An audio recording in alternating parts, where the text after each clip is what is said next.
Olá, minha amiga, meu amigo, hora do nosso encontro nesta terça-feira, dia 21 de outubro, dia do aniversário do Instituto Histórico e Geográfico Brasileiro, criado no reinado de Pedro II, quando ele ainda tinha 12 anos. Portanto, tinha um regente, o Marquês de Olinda, o Araújo Lima, pernambucano,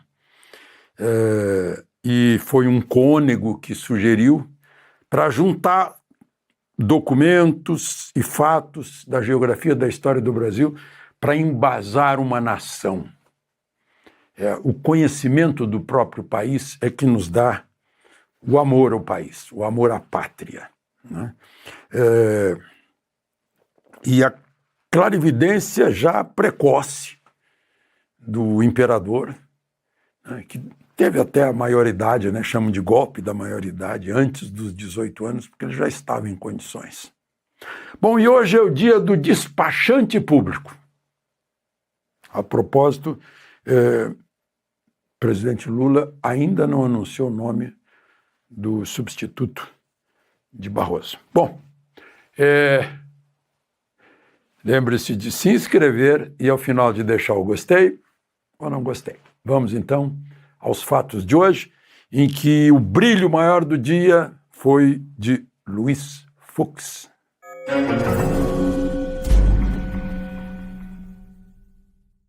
Bom, antes do brilho de Luiz Fux, eu queria falar sobre a nomeação de Guilherme Boulos para ministro no Palácio do Planalto, na Secretaria-Geral da Presidência da República, aquela que no governo Bolsonaro foi ocupada pelo Bibiano, depois pelo general Santos Cruz, depois pelo general Ramos, né? É um cargo importante. E em outros tempos era quem controlava, por exemplo, a comunicação social, que hoje está lá com o ministro Sidônio Palmeira, né? Mas Boulos abandona os seus 1 milhão e mais de 10 mil, um pouquinho mais de 1 milhão de mandantes. Dá as costas para os mandantes, mais de 1 milhão. Ele foi mais votado em São Paulo, como deputado federal, do PSOL. Então é mais um PSOL para o governo. Outro PSOL é a ministra dos indígenas, algo assim, a Sônia Guajajara. E ele até já embarcou com Lula para a Indonésia, já saiu para a Indonésia hoje, depois de Jakarta vai para Kuala Lumpur, na Malásia, vai ter uma reunião anual dos países, são 11 países, do leste asiático, e Lula foi convidado pelo anfitrião, que é o primeiro-ministro da Malásia, e já levou Boulos com ele nessa viagem. Boulos é conhecido em São Paulo como comandante das invasões de áreas urbanas, o MTST, contrariando, portanto, uma cláusula pétrea da Constituição que põe o direito de propriedade na mesma linha do direito à vida. Não?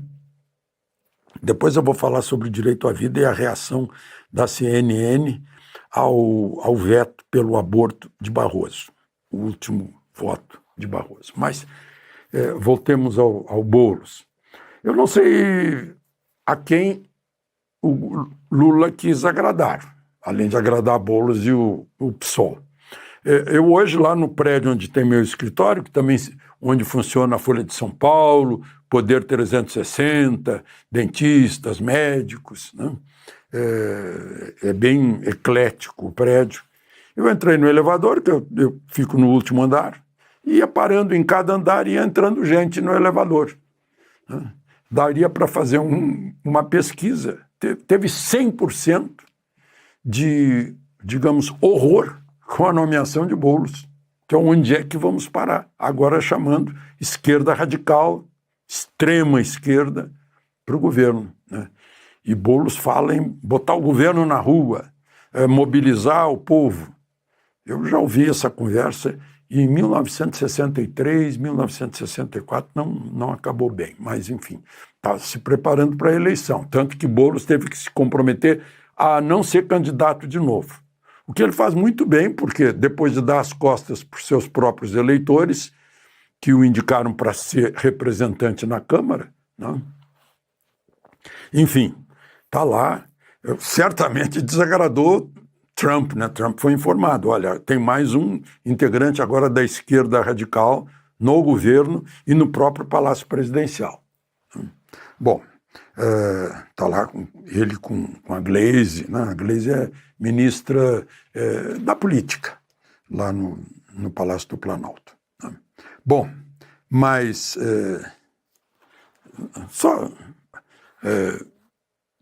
saindo de Boulos, né? Teve votação hoje, já está decidido, foram condenados os 7 réus, 6 militares do Exército e um integrante da Polícia Federal, como desinformação com vistas ao golpe. Aí o relator, como sempre, é Moraes, né?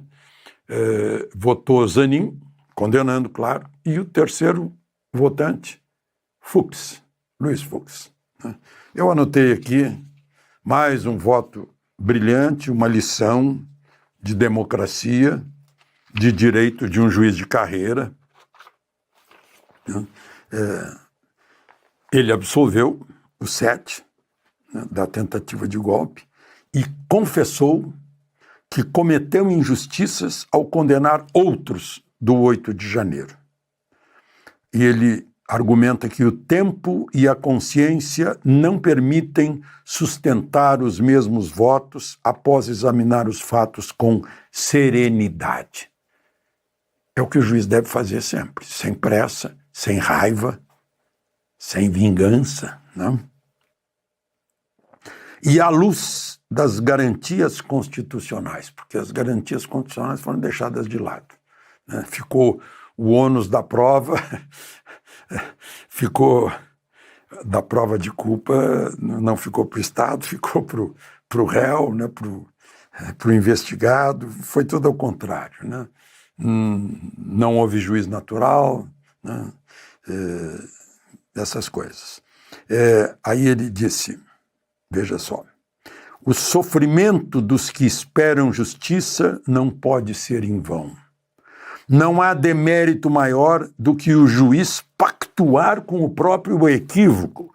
Ou seja, com isso foi uma forma gentil e que ele exortou seus pares da primeira turma a reconhecerem a injustiça que estão fazendo e a julgar com serenidade à luz das garantias constitucionais. Eu vi pelo relato, tem uma agência de notícia, talvez a maior de todas, que chama o julgamento de análise, né? Que a primeira turma estava analisando. Não, análise é no laboratório de análise, analisa a urina, sangue, né? Lá julga, o Supremo julga, a Justiça julga. Né? Eu não sei, claro que não preciso ensinar isso na faculdade de jornalismo, mas enfim. Ele foi uma forma de dizer, e olhem só, ele fez tudo isso hoje e depois pediu para ir para a vaga do Barroso na segunda turma, nem ficar mais lá. Né? Porque ele certamente ficou incomodado, porque os outros, segundo o relato das agências de notícia, ficavam mexendo no celular, escrevendo, para fingir que não estavam ouvindo o voto dele. Aí ele concentrou num ato de contrição e exortação ao arrependimento e à volta aos quadros constitucionais vigentes. Aí eu tive que copiar aqui para manter literal. Fala, voto de Fux. Há mais coragem em ser justo parecendo ser injusto do que ser injusto para salvaguardar as aparências da justiça. Ele abriu mão das aparências. Essa é a coragem que eu invoco, está invocando os outros, invocando a coragem dele. Ao reconhecer que meu entendimento anterior, julgamos muitos casos, embora amparado pela lógica da urgência,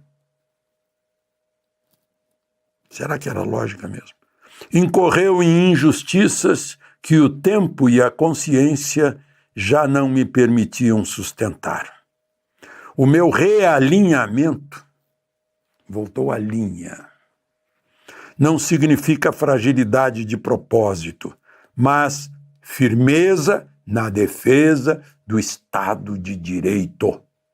Estado de Direito foi o assunto de Rubio para Mauro Vieira, lá na Casa Branca. Mauro Vieira falou isso para Lula no Alvorada. No dia seguinte, Lula vestiu a camisa vermelha, né, seguindo o modelito Maduro, e fez aquela fala lá em São Bernardo do Campo, e de chapéu, em área fechada. Todos nós sabemos que a gente tira o chapéu em lugar de em sinal de respeito, né? A gente não usa chapéu à mesa em sinal de respeito. A gente entra na casa alheia e tira o chapéu, né? A gente eu entro no shopping, eu uso chapéu. Aqui em Brasília é um sol muito forte.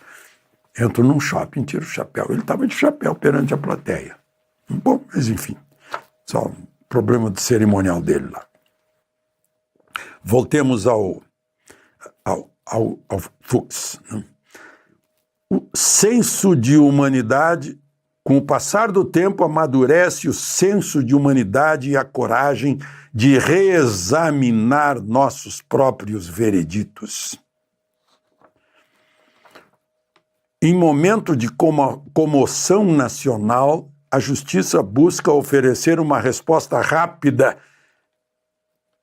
Aí a justificativa da tal urgência, que pare a instabilidade político-social. Mas a precipitação se disfarça de prudência. E o rigor que se confunde com firmeza. Uma coisa é firmeza, outra coisa é exagerar a firmeza. É a força que vai para a violência.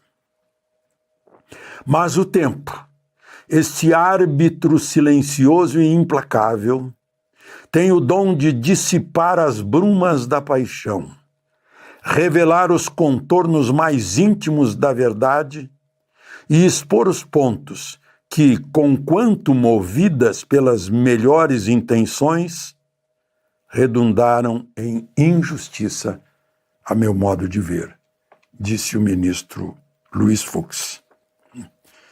Depois dele, Carmen Lúcia votou pela condenação. Não sei como é o regimento, ele pediu para ir para a segunda turma, né? Se ele continuará votando ainda na primeira, nesse caso, ou não, ainda não sei. Mas foi um grande dia de respeito ao direito, à democracia e à justiça, nas palavras de um juiz de carreira, Luiz Fux. De Brasília, Alexandre Garcia.